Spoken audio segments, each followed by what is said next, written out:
Olá, bom dia. Estamos aqui para fazer uma entrevista sobre a Guerra Fria. Estou aqui com o nosso voluntário para fazer as perguntas. Qual é o seu nome? Abel Santana, ator, diretor, produtor cultural, morador de Vitória, Espírito Santo. Qual a sua idade, Abel? 53. Ok. Sobre algumas perguntas agora sobre a Guerra Fria. Você tem alguma lembrança sobre o período da Guerra Fria? Sim, fazia parte da minha infância, da minha adolescência. Esse período era um período que, inclusive, foi nos anos 70, anos 80, foi um período bem acirrado de politicamente falando, né? Então, os dois blocos, que era a antiga União Soviética e os Estados Unidos, que lideravam os blocos, era um momento muito acirrado. Todos os confrontos, Olimpíada, eventos esportivos, que esses dois países estavam presentes, sempre havia um clima de tensão. Teoricamente, o clima de tensão de uma guerra era transferido para as quadras, era transferido para as reuniões políticas, sociais, econômicas, era sempre um grande temor que se tinha por causa da Guerra Fria com esses países. E você tinha medo de alguma guerra acontecer naquele momento? Olha, naquela época a gente não tinha informação como é hoje. Hoje você tem uma internet que, inclusive, as fake news são desmentidas rapidamente. Naquela época nós ouvíamos muitas histórias. Eu, por exemplo, ouvia de professores de geografia e de história que o presidente dos Estados Unidos tinha um botão debaixo da mesa dele e o presidente da União Soviética tinha um botão debaixo da mesa dele que poderia acionar as bombas imediatamente. Ou seja, criava-se muita fantasia nessa época. E como a gente não tinha muito acesso à informação e não tinha muita informação crítica, até porque o Brasil ainda era um país que tinha os resquícios da ditadura militar, a gente acabava meio que acreditando nessas histórias. Hoje, quando alguém lança uma notícia, outras pessoas vão lá questionar, ver se aquilo é verdade. Na minha época, isso não era tão frequente. Aí, automaticamente, as fake news, as notícias equivocadas eram muito propagadas o tempo todo. Então, eu tinha, e todo mundo tinha muito medo de que pudesse estourar uma terceira guerra mundial a qualquer momento. Certo. Você tinha alguma preferência de bloco político ou ideológico na época?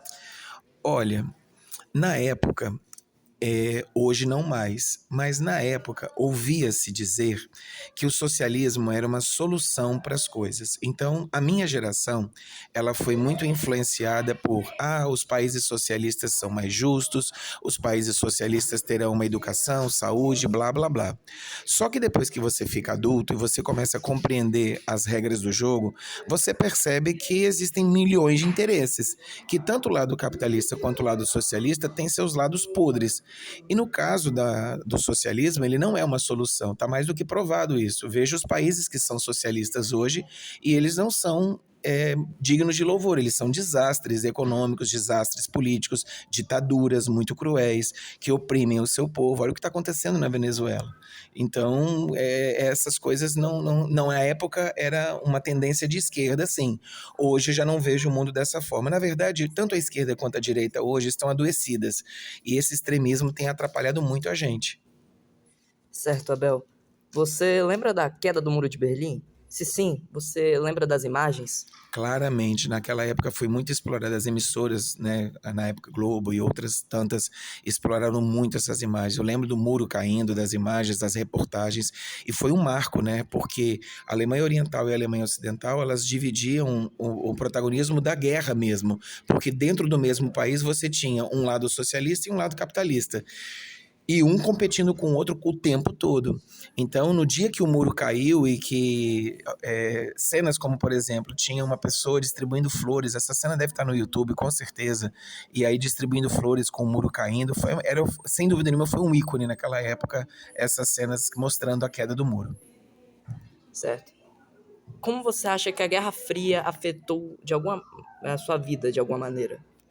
Olha, diretamente eu não consigo ver nada muito evidente, mas indiretamente através dos nossos governos. Então, no caso do Brasil, o Brasil ficou mais alinhado ao capitalismo, mais alinhado aos interesses americanos, de certa forma, não a minha vida especificamente, mas a vida do nosso país. Então, por exemplo, por termos nos associado ou nos aproximarmos muito dos Estados Unidos, nós ficamos no terceiro mundo, e o terceiro mundo era fornecedor de matéria-prima, fornecedor de mão de obra barata, fornecedor de suprimentos para as economias desenvolvidas. Então, nesse contexto, digamos que eu e todo o país sofremos com a exploração capitalista, porque nós éramos o terceiro mundo. E sendo o terceiro mundo, nós não tínhamos privilégios, nós tínhamos muitas obrigações, mas privilégios não. Certo, Abel. Mas em relação à ditadura militar que houve aqui no Brasil, você acha que realmente, de fato, teve alguma mudança na sua vida ou foi igual a sua resposta anterior? Olha, a ditadura militar ela foi um período muito cruel do nosso país, foi uma época muito ruim. Então, assim, o que que tem de ruim nesse contexto? Perda do poder aquisitivo do povo, inflação muito alta, automaticamente você, só para você ter uma ideia, a gente estudava na escola que Pedro Álvares Cabral descobriu o Brasil e ficava essa informação até a faculdade. Como eu fiz faculdade de História, isso só foi começado a ser questionado, um pouco melhor analisado já na faculdade.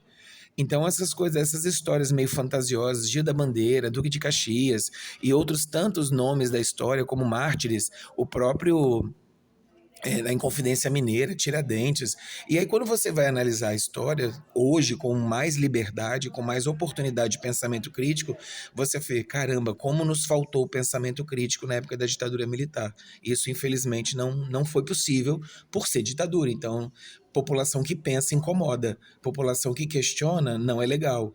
Então, não podia acontecer isso na minha geração. Era todo mundo vaquinha de presépio, fazer o que todo mundo faz e tá tudo bem. Certo, Abel, é isso. Achei muito interessante a forma que você respondeu e obrigado por participar da nossa entrevista. É isso, galera, por hoje. Espero que você tenham gostado da nossa apresentação. Muito obrigado por ter assistido até aqui e até a próxima.